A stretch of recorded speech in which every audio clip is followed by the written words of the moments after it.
नमस्ते दोस्तों।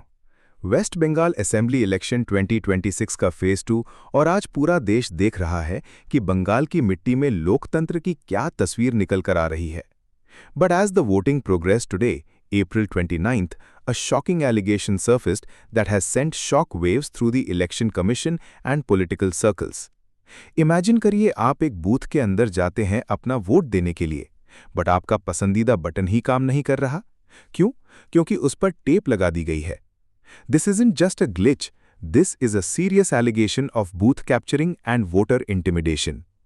आज हम बात करेंगे फाल्ता की, डायमंड हार्बर की और उन पोलिंग बूथ्स की जहां बीजेपी ने क्लेम किया है कि उनके कैंडिडेट्स के बटन्स को डेलिबरेटली ब्लॉक किया गया है। Is this a strategic move to track voters? क्या ये लोकतंत्र का मजाक है? Let's dive deep into the latest news from the ground. सबसे बड़ी खबर आई फाल्ता से। फाल्ता, जो कि डायमंड हार्बर एरिया का हिस्सा है, वहां सुबह से ही टेंशन बनी हुई थी। BJP media in-charge Amit Malviya ने ट्विटर और न्यूज़ चैनल्स पर सिलसिलेवार तरीके से रिपोर्ट्स शेयर की। उनका एलिगेशन सिंपल और खतरनाक था। BJP vote button blocked by tape. अब इसका लॉजिक समझिए। It's not just about stopping a vote. अगर कोई वोटर बटन दबाने की कोशिश करता है और बटन प्रेस नहीं होता, तो वो बार बार ट्राई करेगा। इस डिले से बाहर बैठे हूलिगन्स को पता चल जाता है कि वोटर किस पार्टी को वोट देने की कोशिश कर रहा है। दोस्तों, ये एक डर का माहौल बनाने की कोशिश है। टेप लगाने का मतलब ये नहीं कि मशीन खराब है। इसका मतलब ये है कि आपको बताया जा रहा है कि हम देख रहे हैं आप किसे वोट दे रहे हो। BJP claims that in several booths in South 24 Parganas, specifically Falta, TMC workers allegedly jammed the electronic voting machine buttons. Reports suggest that ink blots and adhesive tapes were used to cover the lotus symbol. अब आप सोचेंगे कि tape लगाने से किसी को कैसे पता चलेगा? Let's break down the technicality and the psychology behind this.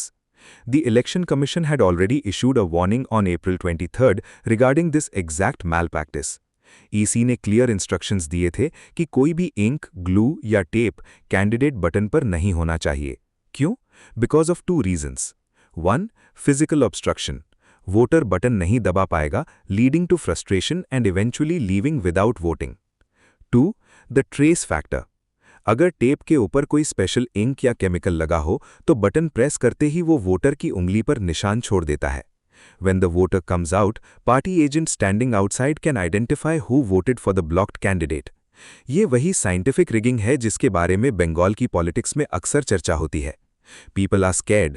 अगर उन्हें लगता है कि उनका सीक्रेट वोट सीक्रेट नहीं रहा, तो वो डर के मारे वोटिंग बूथ ही नहीं जाएंगे। This is voter suppression at its peak. Reports from Basanti also suggest that a BJP candidate's vehicle was vandalized when they went to inspect these booth-level complaints. The situation is volatile and the air is thick with allegations of central forces versus local police. अब बात करते हैं responses की। एक तरफ है BJP जो repolling की मांग कर रही है। अमित मालविया ने डिमांड किया कि इमीडिएट रीपोल हो in all affected booths where the tape scam was reported. वहीं दूसरी तरफ चीफ मिनिस्टर ममता बनर्जी ने बीजेपी पर ही पलटवार किया है। आज भवानीपुर में वोट डालने के बाद उन्होंने कहा कि बीजेपी फोर्सफुली रिग करने की कोशिश कर रही है with the help of central forces. Mamata Banerjee, votes voters देंगे, पुलिस या सिक्योरिटी फोर्सेस नहीं। बीजेपी इलेक्शन कमीशन के ऑफिसर्स को यूज करके वोटर्स को डरा रही है। लेकिन सवाल वही रहता है, अगर ईवीएम पर टेप मिल रही है तो उसका जिम्मेदार कौन? वेस्ट बंगाल सीईओ मनोज अग्रवाल ने अभी एक स्टेटमेंट दिया है।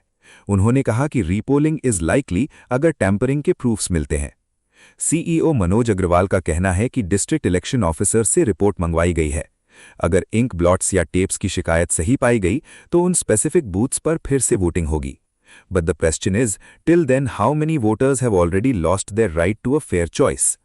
Tampering with an EVM is a criminal offence under the representation of the people act. अगर यह साबित हो जाता है कि किसी ने जानबूझकर बीजेपी या किसी भी पार्टी के बटन को ब्लॉक किया, तो वहां के प्रिसाइडिंग ऑफिसर पर भी सवाल उठेंगे। How did the tape get there in the first place? हर बूथ में कैप के जवान हैं, प्रिसाइडिंग ऑफिसर्स हैं, पोलिंग एजेंट्स हैं, तो क्या ये सबकी आंखों के सामने हुआ? This highlights a massive security lapse. If an outsider or a polling agent can reach the EVM with a tape or ink, the entire sanctity of the secret ballot is compromised.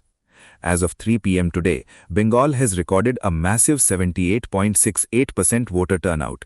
This shows the spirit of the voters, but incidents like the one in Falta and Panihati, where the mother of the RG Kar victim, a BJP candidate, was protested against, show that the road to May 4th results is going to be bloody and controversial. दोस्तों, Bengal elections हमेशा से ही battle of narratives रहा है, लेकिन जब बात EVM tampering और voter intimidation की आती है तो ये किसी एक पार्टी की हार या जीत नहीं, बल्कि डेमोक्रेसी की हार है। क्या आपको लगता है कि बंगाल में रीपोलिंग होनी चाहिए? क्या ये टेप वाला इंसिडेंट सिर्फ एक ग्लिच है या एक सोची समझी साजिश है? कमेंट सेक्शन में अपनी राय जरूर बताएं। For the latest updates on West Bengal assembly election 2026, stay tuned to this channel. हम आपको हर ग्राउंड रियलिटी से अपडेट रखेंगे। मिलते हैं अगले वीडियो में। जय हिंद।